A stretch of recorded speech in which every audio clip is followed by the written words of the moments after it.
there any way not to abuse, or is the cure worse than the disease, to lighten the severity of the outcomes once in a while?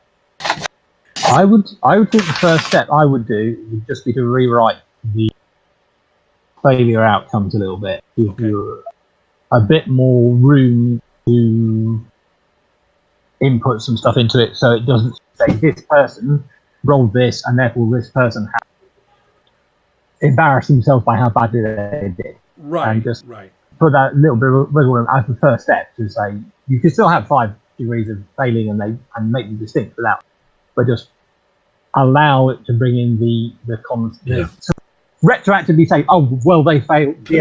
Say they failed in this instance because it suddenly started raining and therefore they tipped off a wall. Yeah, one thing that I thought is maybe if the failure descriptions were almost a little more dry, but had a mechanical consequence, and then you sort of they don't minus color one up as much.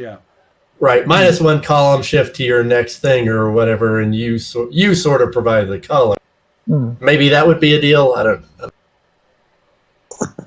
Yeah, I mean, I like the idea of maybe just giving a few different options for each one, right? If you roll passable, right, give a couple other options as to what everything might mean. Right. Basically an external and an internal at the very least.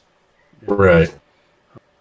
The questions that are raised through this experience are really thought-provoking, because instead of taking something that really doesn't work and then saying, all right, how can we make this thing fucking, at least limp along? Instead, we're taking something that works, and then it has all these odd little elements or things where it can go strange, and then we say, well, wait a minute, how is that possible? It does feel some of the time like we're taking something that works, despite obviously being completely unsuited for what it is presented as being for, which is 4-hour convention games where you wander around and solve the mystery of who murdered this person or whatever. Right. Yeah, I agree about that, and it. But they've coincidentally made something that works really well because they're different. By accident? I don't know. It's kind of odd. Maybe it's maybe that's a perceptual thing from what they didn't write in it as. Well, I have some irresponsible speculation about a lot of games from this period that they did have very ambitious ideas about what role-playing could be, but a very sort of self-defeated or battered down sense of what they actually were going to be, because you were never going to be able to get anyone to cooperate. Right. If I told them how to make an opera, there's no point because they're going to do karaoke instead. Right. The assumption, I agree, Rod, the assumption of most of the authorship. Now, this game is from 1999, the original is from 1991, but we can, take the prior decade. Let's just take the 81 to 91 is actually a pretty good framework for this. The prevailing assumption of players is that they were ass. Right. They were, they had low attention spans. They had high, big egos. They would clearly find someone at the table that they wanted to make the butt of a joke. They would quickly swerve off of whatever imagined context this was to turn it into kind of the Ghostbusters cartoon version. And they wanted to run around. And they must be punished until they do what you want. Right. And I wouldn't sound so... this makes it sound like I'm parodying it, but I think I wrote about this with the superhero game supplements, adventure supplements of the time, of the late 80s. They're awful. Those authors hate the players. Really hate them. They gloat about, yes, and this will make your players want to choke you to death. Ha ha. Text like that. Or, keep your players busy with the secretary, until they're sick of her. You know, and then they'll and then show them that they've been too late to stop the robbery. You know, stuff like that. I mean, it's really the authors hate the players. And you don't get that from Legendary Lives, but you do kind of get the idea, at least from the adventure stuff, of, well, they're not really going to be contributing a whole lot here. Let's just make this as fun as can be for those who want to do what I say. It's not really abusive or dismissive in the Legendary Lives text. The game itself actually offers a lot for the player to grab onto.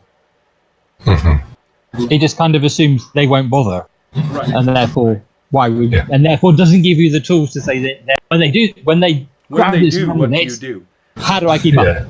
Well, I find this in consulting, and even before I was doing formal consulting, it goes all the way back to Forge days, when we would tell people, or I would tell them, as they started trying to explain what they were doing with the game, and they would keep second guessing themselves and say, but the players wouldn't do this. But when you have a player who doesn't, you know, when you don't have a good group and all this, and I would say, look, let's just start the conversation by assuming that we've got a group of people who get what you're trying to do and want to do it. Then what would your game look like? And that would be a huge leap for some people. They would not process easily that you would ever have a group of people who would get what the game was about, want to value it, and would do that. Okay, if you have that, then what would your rules look like? And it would be real hard. There's a stumbling block. But you can't say that, people would say. You can't. You have to design for what they call the average gamer, by which they mean somebody that they can't stand. Right. So it's really a weird, a very pervasive. I mean, this has happened so commonly. It's a pervasive, assumption. But yet, haven't we all found that as soon as we started looking, I mean, granted, the internet opened up more contact, but as soon as you start looking, even locally, you're pretty likely to find very, very fun people to play with. So, it's even most of the actual gamers locally to me are actually quite nice. Right, exactly. I really liked playing Shining Star. And not just because she was an inveterate troublemaker, but because, underneath it all, I was actually able to say, I really actually kind of sympathize with her. But it's kind of a good question. I mean,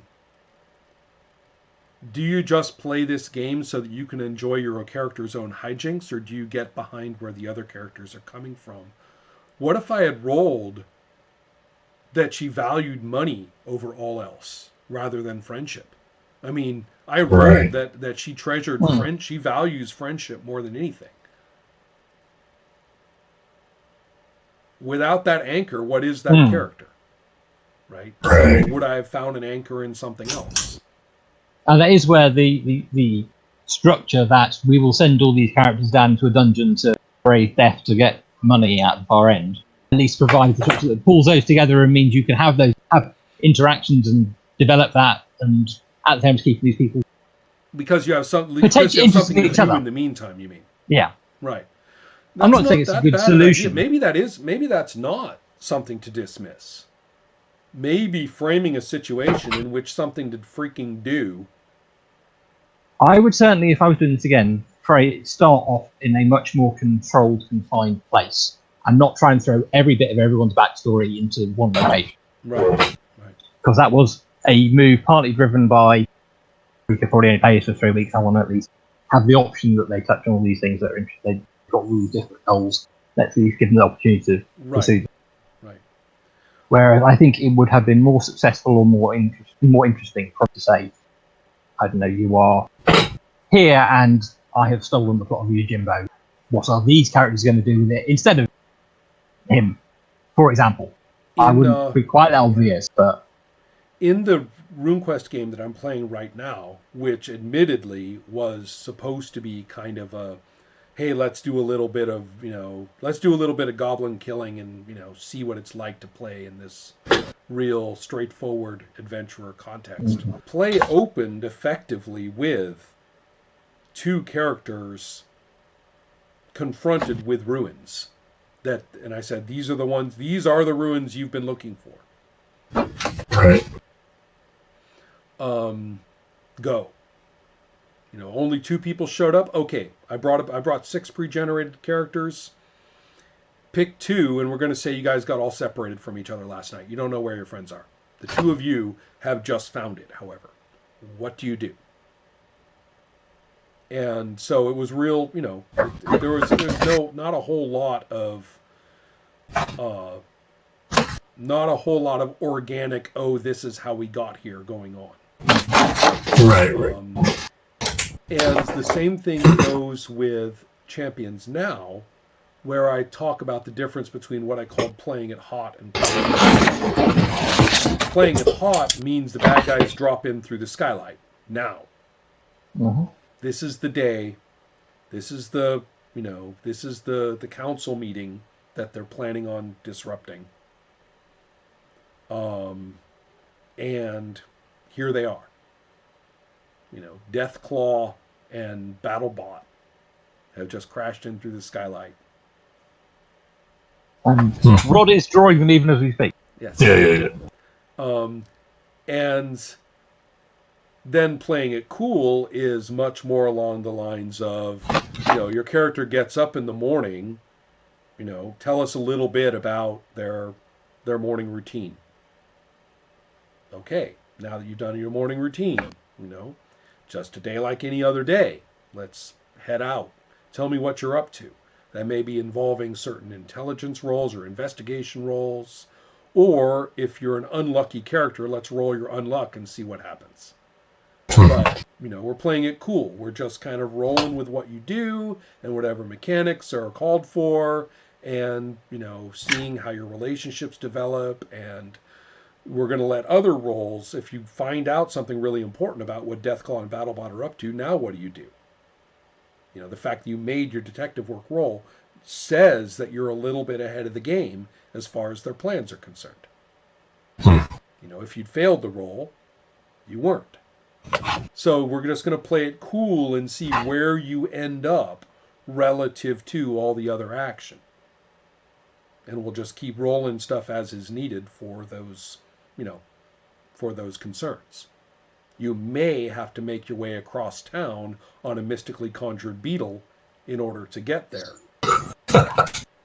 Right? When things, because your choices and the things that went on and the results of your rolls put you way over there. And there are now rules that mean you can and fly across town on a beetle. Yeah. Exactly. Well, that's why we know how fast you can go. Right. And so, but that's the difference between playing it hot and playing it cool. And my advice for playing Champions Now is play your first session pretty hot. Just hit hard. First session. Maybe that's something for Legendary Lives too.